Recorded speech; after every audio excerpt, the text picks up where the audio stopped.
तो फिल्म की शुरुआत फ्यूचर से दिखाई जाती है, जहां अब जमीन पर बड़े बड़े सिंक होल बन गए थे और इनके अंदर फटने वाले वॉल्केनो के बाद इन्हीं सिंक होल में से अजीब बड़ी बड़ी क्रिएचर्स निकलने लगी, जो इंसानों पर हमला करके उन्हें मार देती थी। थोड़े ही अरसे में दुनिया की 90% आबादी को इन क्रिएचर्स ने मार डाला, पर इंसानों को इनको मारने का कोई तरीका नहीं मिला, इसलिए इन क्रिएचर्स को रीपर का नाम दिया गया। बचे हुए कुछ इंसानों ने नोटिस किया कि ये क्रिएचर 8000 फीट की बुलंदी पर जाने से डरते हैं। ऐसा क्यों था, वजह तो ये लोग नहीं जानते थे, लेकिन इनसे बचने के लिए अब जितने भी थोड़े बहुत लोग थे वो पहाड़ियों के ऊपर जाकर बसने लगे। जरूरत के बस थोड़े सामान के साथ यहाँ जिंदगी गुजारना काफी मुश्किल हो गई थी। इन्हीं सर्वाइवर्स में था एक बच्चा हंटर भी, जो अपनी कम्युनिटी में सिर्फ एक ही बच्चा था जिसे अब अपनी जिंदगी बोर लगने लगी थी। एक दिन वो अपने ही जैसे और लोगों की मिलने की उम्मीद में पहाड़ी से नीचे चला आता है, जहाँ उन रीपर्स का खतरा था। ढूंढने पर उसे इंसान तो नहीं मिलते, लेकिन एक रीपर उसके पीछे पड़ जाता है। अपनी जान बचाने के लिए हंटर भागा जितना तेजी से वो भाग सकता था, और ठीक वक्त पर उस रीपर के हमला करने से पहले वो अपनी सेफ लाइन को क्रॉस कर गया। जान तो उसकी बच गई थी, लेकिन अब ये बात उसके डैड को भी पता चल गई थी कि वो नीचे गया था, जो सुनकर उसके डैड बहुत ज्यादा परेशान हो गए और उसके डैड ने उसे समझाया कि नीचे जाना बिल्कुल सेफ नहीं। देखो, तुम्हें भागने में भी मसला होता है। यहाँ हमें पता चला कि हंटर को सांस लेने में तकलीफ होती थी और वो हर वक्त फिल्टर्स के सहारे जीता था। हंटर ने अपने डैड को एक्सप्लेन किया, बस मैं और लोगों को ढूंढना चाहता था। जवाब में उसके डैड कहते हैं, देखो हंटर, मैं तुम्हारी मॉम को खो चुका हूँ, अब मैं तुम्हें नहीं खोना चाहता। ये कहकर वो शिकार के लिए चले गए अपने फ्रेंड केटी के साथ, जहाँ शिकार पर भी वो अपने बेटे के लिए काफी उदास और परेशान थे। तब केटी उसे समझाते हैं, देखो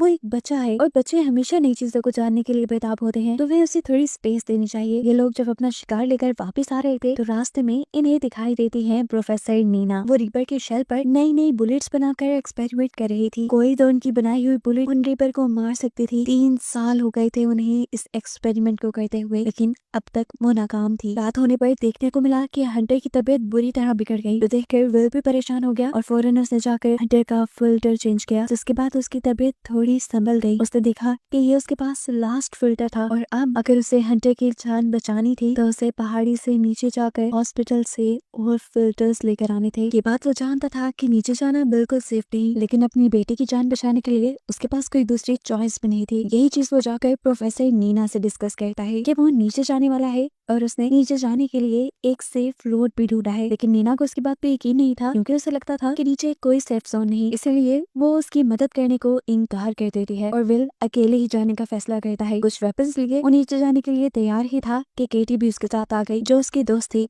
विल इसे साथ ले जाना तो नहीं चाहता था, लेकिन केटी उसे बताती है, मेरा तो वैसे भी इस दुनिया में कोई नहीं, अच्छा है ना मैं हंटर की जान ही बचा लूं। वेपन्स लिए वो लोग सफर पे निकल ही रहे थे कि प्रोफेसर नीना उन्हें जाते देख रही थी। आखिर उनसे भी रहा नहीं किया और उन्होंने भी विल का ग्रुप ज्वाइन कर लिया, क्योंकि वो जानती थी जो वो ऊपर रहकर नहीं कर पा रही वो नीचे अपनी लैब में जाकर कर पाएंगी। वो एक ऐसी बुलेट जरूर तैयार कर लेगी जिनसे उन रीपर्स को मारा जा सके। ये लोग नीचे शहर तक जाने के लिए एक खास रूट का इस्तेमाल कर रहे थे, जहाँ पर रीपर्स के होने के कम से कम चांसेस थे। प्रोफेसर नीना यहाँ इन्हें अपनी मॉडिफाई की हुई कंपास दिखाती हैं, जो दूर से ही रीपर्स को डिटेक्ट कर सकती थी, क्योंकि रीपर्स के अंदर से इलेक्ट्रोमैग्नेटिक वेव्स निकल रही थी। काफी चलने के बाद आखिर ये लोग एक ऐसी जगह पर पहुंचते हैं जहां इन्हें खतरा था रीपर्स के होने का, लेकिन प्रोफेसर नीना की कंपास यहाँ पर दूर दूर किसी भी रीपर के ना होने की खबर देती है और ये लोग अपना सफर कंटिन्यू कर देते हैं। यहाँ पर बहुत सारे मिलिट्री ट्रक्स भी खड़े हुए थे, जो जरूर उन रीपर्स को ही मारने आए होंगे, लेकिन इस लड़ाई में खुद मारे गए। इन ट्रक्स में से विल और केटी अपने सर्वाइवल की चीजें ले लेते हैं। यहाँ पर इन्हें बहुत सारे ग्रेनेड्स भी मिले थे, जिन्हें चलाना केटी जानती थी। उन्हें लग रहा था कि अब इन्हीं ग्रेनेड्स के जरिए आगे का सफर आसान होने वाला है। प्रोफेसर नीना को यहीं पर रीपर का खोल भी मिलता है, यानी बॉडी का एक पार्ट, जिसे वो उठा लेती है और यहाँ से और सैंपल कलेक्ट करने लग जाती है, ताकि वो इन रीपर्स के बारे में पता चला सके और इनको खत्म करने का कोई रास्ता ढूंढ सके। यही बातों ही बातों में केटी प्रोफेसर नीना को बुरा भला कहने लग जाती है, क्योंकि उसे लगता था कि प्रोफेसर नीना की वजह से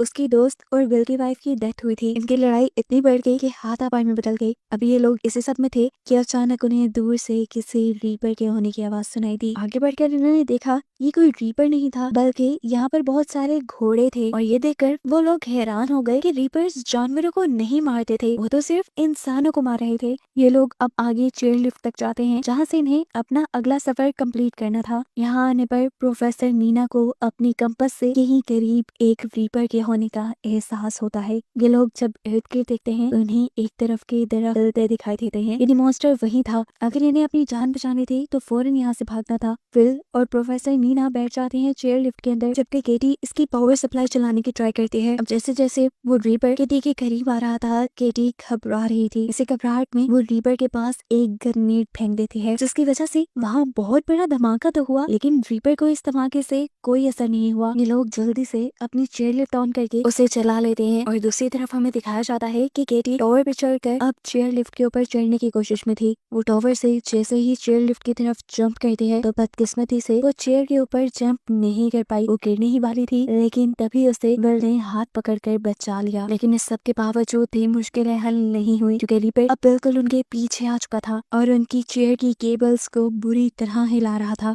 जिसकी वजह से इनकी चेयर लिफ्ट ही टूटकर नीचे गिर जाती है। और अब अपनी जान बचाने के लिए ये लोग वापसी का रास्ता अपना लेते हैं, यानी ऊंचाई की तरफ भागने लग जाते हैं जहाँ पर ये रीपर्स नहीं आ सकते थे। वापस आकर ये लोग अपने घरों को नहीं गए, क्योंकि वो काफी दूर था। ये लोग एक रेस्टोरेंट में रुके थे जहाँ पर ये तीनों बातें करने लगते हैं। प्रोफेसर नीना ने बताती हैं कि जब ये मॉन्स्टर्स इस दुनिया के अंदर आए थे, तब आते ही इन्होंने बिना सोए बिना रुके दुनिया के 95% लोगों को मार दिया, ऐसे जैसे ही इंसानों को ही मारने आए हों। लेकिन एक अजीब बात भी थी कि इन्होंने इंसानों को मारकर खाया नहीं, और ना ही इन्होंने इंसानों के अलावा किसी और जानदार को मारा। इसी वजह से वो हमेशा से इसी डाउट में रही थी कि क्या किसी ने इन रीपर्स को सिर्फ इंसानों को खत्म करने के लिए तो नहीं डिजाइन किया, या शायद ये गॉड की तरफ से भेजे गए हों इंसानों को मारने के लिए। यही बातें करते करते केटी और प्रोफेसर नीना सो जाते हैं, जबकि विल को अपनी वाइफ के साथ बिताए कुछ लम्हे याद आने लगे, जिन लम्हों में उसने प्रोफेसर नीना के बारे में भी बात की थी। वो और प्रोफेसर नीना पार्टनर थी, और विल की वाइफ हमेशा से कहा करती थी कि प्रोफेसर नीना ही वो इंसान है जो रीपर्स को मारने के लिए जरूर कोई गैजेट बना सकती है। अगली सुबह हम देखते हैं ये तीनों अपने मिशन पे निकल गए थे। इन्हें अपनी जरूरत का सामान इकट्ठा करने के लिए नीचे शहर की तरफ जाने के लिए बढ़ गए थे। इस टाइम ये लोग एक टनल के जरिए से होते जा रहे थे। आधी टनल तो हाई एल्टीट्यूड पे थी, यानी 8000 फीट की बुलंदी पर थी, जहाँ पर ये रीपर्स नहीं आ सकते थे। लेकिन बाकी आधी टनल का हिस्सा बिल्कुल नीचे की तरफ था, जहाँ पे रीपर्स के होने का खतरा था। इस सब के बावजूद भी ये लोग इस टनल के अंदर बढ़ते रहते हैं। यहाँ पर विल ने प्रोफेसर नीना को ये नहीं बताया था कि उसकी ये कंपास अंडरग्राउंड नहीं चलेगी। काफी घंटों के सफर के बाद इन्हें एक बुरी खबर ये पता चलती है कि टनल की दूसरी एंट्रेंस तो बंद थी। अब इन्हें यहाँ से दूसरी टनल का रास्ता लेना था। इतने घंटों का सफर दोबारा करते तो थक जाते। यहाँ पर एक शॉर्टकट भी था जो छोटी छोटी स्टेयर्स से होकर जाता था।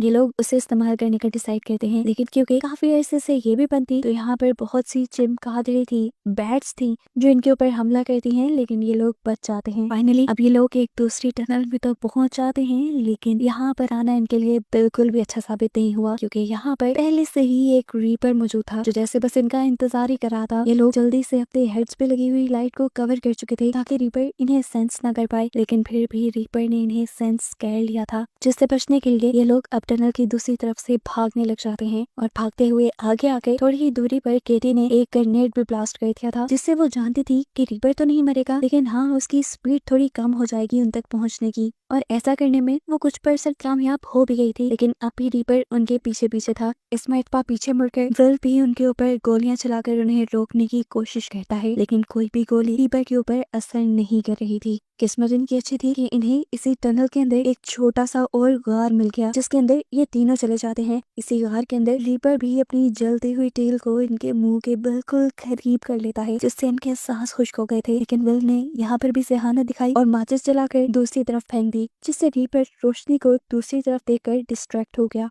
अब ये लोग इसी गार की दूसरी तरफ से रास्ता बनाते हुए यहाँ से बाहर निकलने की कोशिश करते हैं, लेकिन एक और मर्तबा रीपर इसी गार के अंदर अपनी टेल डालकर विल के ऊपर हमला करने की कोशिश करता है। क्योंकि वो पीछे था, लेकिन किसी तरह विल इस हमले से बच गया। केटी सबसे आगे थी। जल्दबाजी में वो एक ऐसी टनल के अंदर चली जाती है जहाँ पर एक और रीपर मौजूद था, और इस मर्तबा रीपर ने उसके ऊपर कोई तरस नहीं खाया और उसे हमला करके मार डाला। हालांकि पीछे से नीना उसे बचाने की कोशिश करती रही, लेकिन सब नाकाम हो गया। आखिरी चॉइस पर बस नीना को वहाँ से बाहर निकलती हुई एक लैडर, एक सीढ़ी दिखाई दी, जिसके ऊपर चढ़कर वो और विल यहाँ से चले गए। केटी को यहीं पर छोड़कर, जिस बात का दुख शायद अब इन्हें जिंदगी भर होने वाला था। अब ये लोग एक सेफ एल्टीट्यूड पे आ गए थे, इन्हीं 8000 फीट से ऊपर, जहाँ कोई रीपर नहीं था। ये लोग यहाँ सेफ रह सकते थे, लेकिन नीना इस टाइम सेफ रहने को प्रायोरिटी नहीं देती, बल्कि अपनी मिशन को प्रायोरिटी देती है और अपनी लैब्स की तरफ बढ़ने का फैसला करती है। यहाँ पर बहुत सारे ऐसे घर थे जिसमें अब कोई इंसान नहीं रहता था। उन्हीं में से एक घर के अंदर विल और प्रोफेसर नीना आ चुके थे। यहाँ पे खाने के लिए भी बहुत कुछ था। नीना दोनों के लिए खाना बना दिया है और यहाँ बैठकर विल को हंटर की याद आ जाती है। उसे ये खाना बहुत पसंद था, लेकिन उनके शहर में ये सादा सा खाना भी नायाब हो गया था। फिर अब नीना विल को एक्सप्लेन करती है कि कैसे वो डिफरेंट केमिकल्स के मिक्सचर से एक ऐसी बुलेट तैयार कर सकती है जो उन रीपर्स को मार सकता है। नीना को लग रहा था कि इनके अंदर कोई मैग्नेटिक पावर जरूर है, पर एक खास केमिकल कॉम्बिनेशन की मदद से ये लोग उनके अंदर के ही इलेक्ट्रोमैग्नेटिक चार्ज को किसी बॉम्ब की तरह डिस्ट्रॉय कर सकते थे, जिससे उन रीपर्स के मर जाने का 90% तक चांस है। विल को उसकी बातों पे बिल्कुल यकीन नहीं था, और अब विल को तो इस बात पे भी यकीन नहीं आ रहा था कि नीना की फ्रेंड यानी विल की वाइफ वो नीना की इस थ्योरी पे बिलीव करती थी। खैर अगले दिन ये लोग लैब की तरफ बढ़ जाते हैं। पहला स्टॉप यहाँ पर विल ने एक हॉस्पिटल के पास किया था, जहाँ से उसे हंटर की मेडिसिन और फिल्टर्स लेने थे। गन लिए वो आगे बढ़े थे, क्योंकि जानते थे कहीं ना कहीं से इनका सामना रीपर से हो सकता है। लेकिन अभी तक प्रोफेसर नीना की कंपस ने इन्हें किसी भी मॉन्स्टर के यहाँ होने का इशारा नहीं दिया था। फाइनली विल को भी हंटर की मेडिसिन मिल जाती है, जिसका वो स्टॉक अपने बैग में रख लेता है, जितना वो रख सकता था। इसके बाद ये लोग तेजी से यहाँ से भागने वाले थे, लेकिन तभी उन्हें एहसास हुआ कि इस हॉस्पिटल के अंदर कोई रीपर छुपा हुआ है, जिसे नीना के कंपास ने डिटेक्ट इसलिए नहीं किया था क्योंकि वो कंपास अब खराब हो चुका था। ये लोग तेजी से उससे बचकर भागने की कोशिश करते हैं, लेकिन वो रीपर वॉल्स तोड़ते हुए इनके ऊपर हमला करने लग जाता है। यहाँ तक कि उसने तो अपने टेंटिकल की मदद से विल को कैद भी कर लिया था। यहाँ पर प्रोफेसर नीना बहुत ही होशियारी से पास पड़े फायर बॉक्स में से एक्स निकालकर उस रीपर की टेल के ऊपर हमला कर देती है, जिसकी वजह से रीपर विल को छोड़ देता है। अब इन्हें फौरन यहाँ से भागना था, लेकिन भागने से पहले नीना यहाँ के सारे ऑक्सीजन सिलेंडर खोल चुकी थी, जिसकी वजह से वहाँ पर फॉग पैदा हो जाए और रीपर्स को वो लोग नजर ना आए। ये आइडिया भी अच्छा था, लेकिन विल के दिमाग में जो आइडिया था वो इससे भी ज्यादा कमाल का था। विल एक ऑक्सीजन टैंक के ऊपर शूट कर देता है, जिससे वहाँ पे बहुत बड़ा एक्सप्लोजन हुआ था और प्रेशर से वो रीपर उड़कर इस बिल्डिंग से बाहर जा चुका था। ये लोग ऊपर से खड़े हुए रीपर को देखते हैं जो बेजान जमीन पे पड़ा था, लेकिन ये लोग नहीं जानते थे कि वो रीपर मरा है या बेहोश है। ज्यादा देर ये लोग रुक नहीं सकते थे यहाँ पर, इसीलिए विल नीना से वापस चलने को कहता है, पर नीना कहती है नहीं विल, मुझे मेरे लैब तक जाना है ताकि मैं इन्हें मारने के लिए कोई नई बुलेट तैयार कर पाऊँ। विल नीना की बात मान जाता है और ये लोग ट्रक में ही बैठकर लैब के लिए निकल जाते हैं, और इनके यहाँ से जाते ही हमें दिखाया गया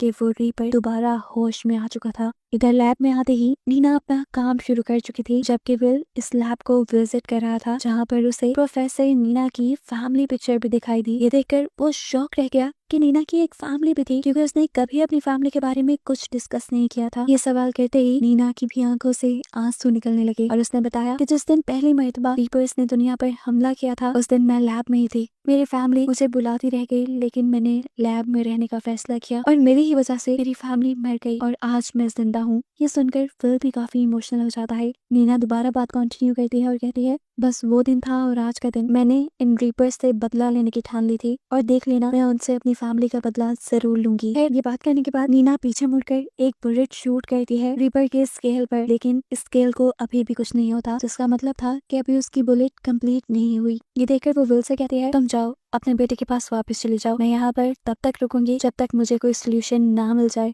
जब तक मैं कोई नई बुलेट ना बना लूं। विल भी नीना की बात मानते हुए यहाँ से चलना चाहता है, क्योंकि हंटर को उसके पास मौजूद मेडिसिन की ज्यादा जरूरत थी, जबकि नीना बुलेट्स बनाने में इतनी ज्यादा बिजी हो जाती है कि उसे एहसास ही नहीं होता कब उसके लैब में एक रीपर आ जाता है। रीपर की आवाज सुनते ही उसने आंखें बंद कर ली, और आंखें बंद करते ही उसे ख्याल आया कि उसने कुछ केमिकल कंपोजिशन तो ट्राई ही नहीं किए जो सच में काम कर सकते थे। ये ख्याल आते ही वो जल्दी से केमिकल्स मिक्स करते हुए एक नई बुलेट बनाने लगी, जबकि यहाँ रोड पे हमें दिखाया गया कि विल बहुत ही तेजी से ऊपर अपने टाउन की तरफ जाने की कोशिश में था, लेकिन तभी उसकी कार का एक पत्थर से टकराकर एक्सीडेंट हो गया और इस एक्सीडेंट की वजह से वो बेहोश हो गया। कुछ देर बाद जब उसे होश आया तो उसके करीब से भी एक रीपर की एक मॉन्स्टर की आवाज आ रही थी। उसे अपनी जान बचाने के लिए जल्द से जल्द यहाँ से निकलना था। कार वो उसकी दी कर नहीं सकता था, इसीलिए वो कार के फ्रंट मिरर को तोड़ते हुए कार से बाहर निकल आता है और रीपर से बचकर ऊपर की तरफ भागने की कोशिश में लग जाता है। लेकिन इस मर्तबा शायद उसकी ये कोशिश नाकाम हो जाती, क्योंकि रीपर बिल्कुल उसके करीब था। इससे पहले कि रीपर उसके ऊपर हमला करता, विल को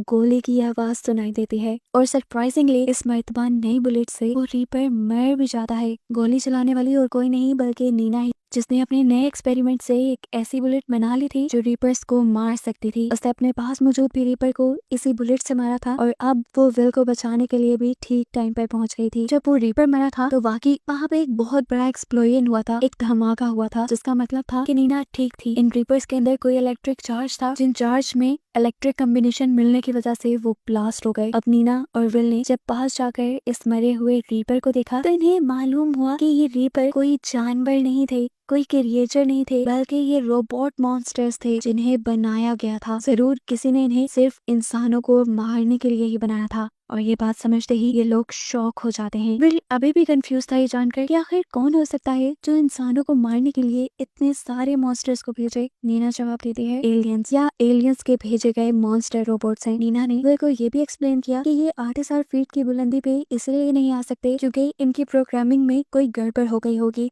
जिसकी वजह से हाई अल्टीट्यूड पे ये लोग फंक्शन नहीं कर पाते होंगे। फाइनली नीना अपनी बनाई हुई बुलेट से अपने रास्ते में आने वाले सारे रीपर्स को मारते हुए पहुंच जाती है अपने कैंप तक, जहां आज वो बहुत ज्यादा खुश थी क्योंकि उसने अपने दुश्मनों को मारने के लिए एक रास्ता खोज लिया था। वो यहाँ अपना एक पायरेट फ्लैग रेस करती है, जिससे सभी लोगों को पता चल जाता है कि उन लोगों ने रीपर्स को मारने का कोई तरीका निकाल लिया है। सभी सर्वाइवर्स रीपर्स के साथ उनकी इस जंग के लिए तैयारी में लग जाते हैं और नीना के बताए फॉर्मूला से बहुत सारी बुलेट्स बनाते हैं, जिसमें से एक बुलेट पर इन्होंने केटी का नाम लिखा था, क्योंकि नीना को लैब तक ले जाने की करेज कहीं ना कहीं उसे केटी नहीं दी थी, इसीलिए इसका क्रेडिट केटी को तो जाता ही था। बहुत सारी बुलेट्स बनाने के बाद ये सर्वाइवर्स अब रीपर्स के साथ अपनी जंग में लग जाते हैं और जितना हो सकता था ये लोग रीपर्स को मारते हुए अपनी जगह को वापस लेना शुरू कर देते हैं। जबकि यहाँ दिखाया जाता है कि नीना अभी तक उस रीपर की बॉडी को स्टडी कर रही थी, जहाँ पर आज उससे मिलने के लिए विल भी आया। ये लोग टेलीस्कोप लगाए आसमान की तरफ देख रहे थे,